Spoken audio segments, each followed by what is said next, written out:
আসসালামু আলাইকুম ওয়া রাহমাতুল্লাহি ওয়া বারাকাতুহু। নাহমাদুহু ওয়া নুসাল্লি আলা রাসূলিহিল কারীম, আম্মা বা'দ। সুপ্রিয় দর্শক, ডিআইবির পক্ষ থেকে আমাকে বলা হয়েছে কিয়ামতের আলামত সম্পর্কে ধারাবাহিকভাবে আলোচনা করতে।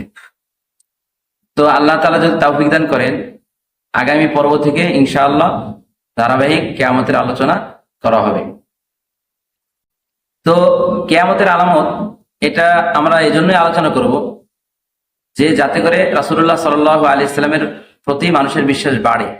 অর্থাৎ হুজুর আলাইহিস সালাতু ওয়াস সালাম যে সমস্ত ভবিষ্যৎবাণী করে গেছেন সেগুলো মানুষ নিজ চোখে দেখবে যে সেগুলোর বাস্তবায়ন হচ্ছে, এবং নিজেরা সতর্ক হবে যাতে নিজেদের থেকে কিয়ামতের আলামত জাতীয় কোনো কাজ সংঘটিত না হয়।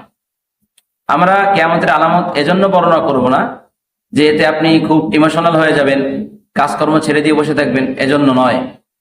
সুতরাং আল্লাহ তাআলা যদি তৌফিক দান করেন, আগামী পর্ব থেকে আমরা কিয়ামতের আলামত ধারাবাহিকভাবে বর্ণনা করব।